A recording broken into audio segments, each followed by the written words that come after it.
Salut les investisseurs, dans cette vidéo, on va mettre à jour notre screener croissance à prix raisonnable en Grèce. Abonnez-vous à la chaîne si ce n'est pas déjà fait. On commence tout de suite avec les critères du screener. Les industries, vous commencez à connaître, celles que j'évite, l'immobilier par exemple. On se met sur les actions grecques qui se négocient en Grèce, 100 millions de market cap minimum pour avoir des dossiers assez liquides, pour lesquels la communication est correcte. En critère de qualité minimale, un rendement des capitaux investis à 7%. Un price earning à 14 sur les bénéfices des 12 prochains mois. 14, ouais, parce qu'on peut être sélectif. Il y a en fait pas mal de dossiers intéressants en Grèce, un pays qui sort du marasme. Et on va se mettre une croissance en rythme annualisé sur 5 ans de 15% minimum. On y va.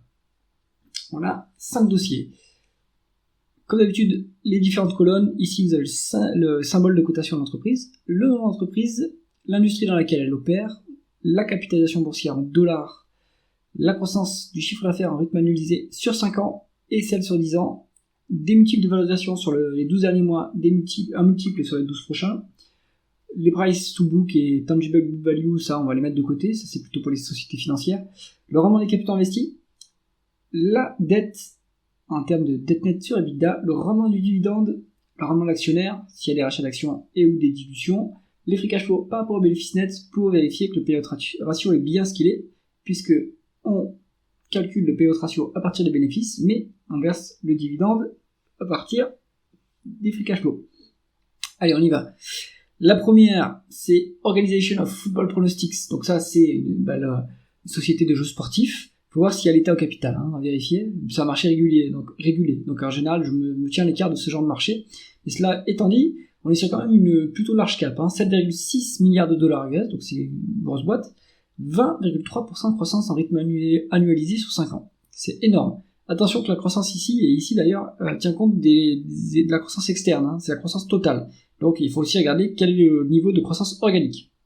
En tout cas, ce qu'on voit, c'est que ça accélère ces 5 dernières années par rapport aux 10 dernières. Donc ça c'est bien. On a une valeur entreprise sur EBITDA qui est à 9,4, donc c'est pas très cher payé. PE sur les 12 derniers mois à 15,3, ça non plus c'est pas très cher payé, et un price to free cash flow à 10,6. Donc en plus on génère beaucoup de cash sous cette société.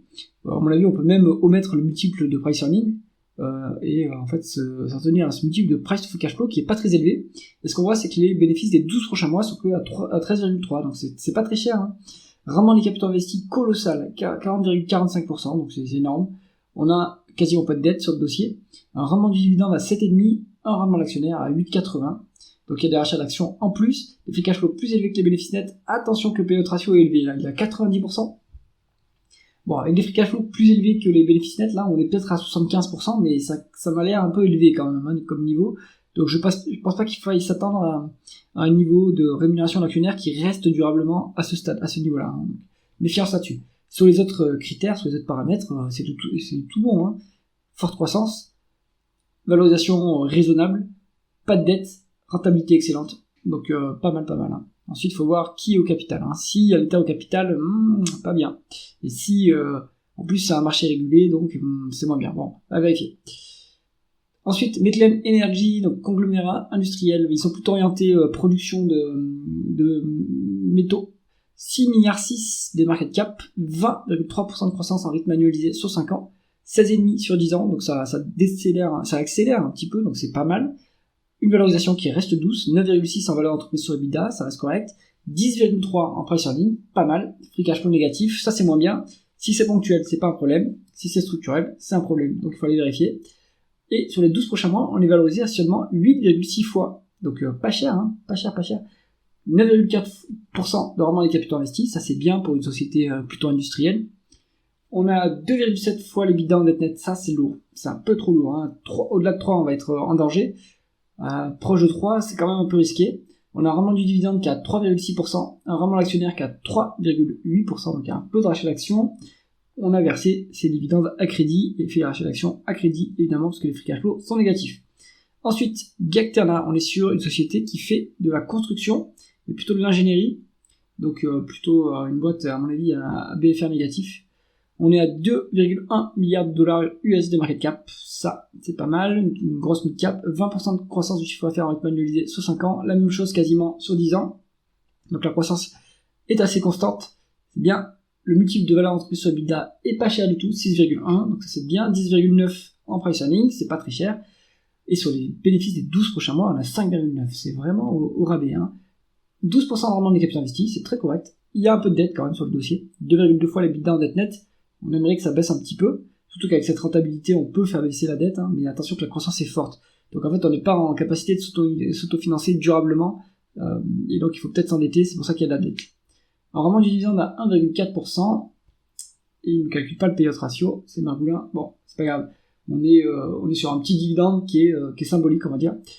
Mais surtout, ce qu'on voit, c'est que c'est une forte croissance, plutôt rentable. Il y a un peu de dette, mais c'est pas très cher payé quand même.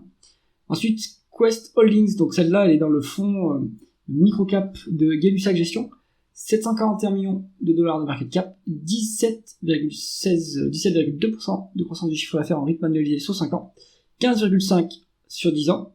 Je vais pas préciser, mais elle opère plutôt dans le logiciel, cette boîte. Donc c'est plutôt du service, voilà, de ce genre d'industrie. 7,4 en VE sur EBITDA, c'est pas cher. 4,7 en price earning, c'est pas très cher. 12,3 sur les bénéfices des 12 prochains mois, ça reste pas très cher. 11,7 en price free cash flow, donc c'est bien, c'est pas si mal. 12,5 en rendement des capitaux investis. On est cash net. Quasiment 4, on a 4,9% de rendement du dividende, c'est très bien.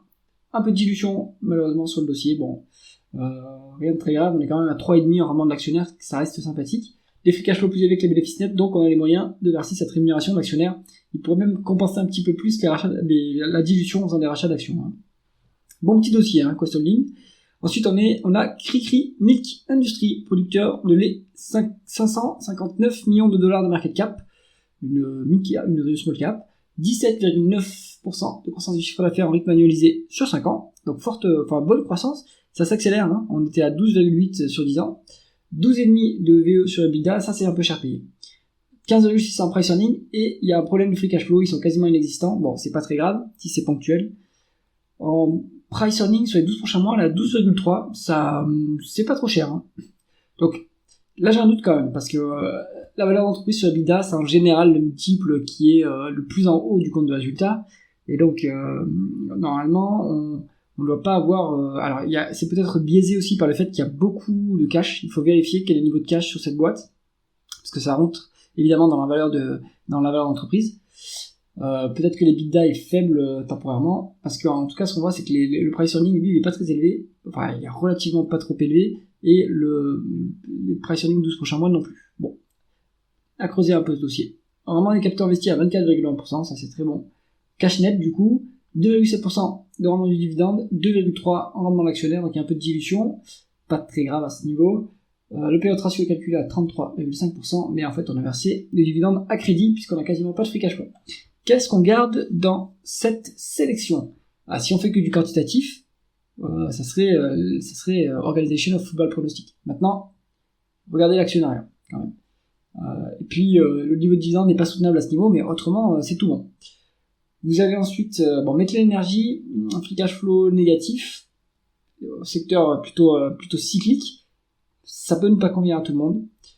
GAC Terna, c'est pas mal. C'est pas mal. Il faudrait vérifier les free cash flow. On les a pas ici. Faudrait voir à combien ils sont. Quest Holding, c'est pas mal aussi. Et Cricri, vérifier quand même la valorisation. Qu'est-ce que ça donne en termes de valeur d'entreprise sur EBITDA. Il faut aller creuser plus en détail.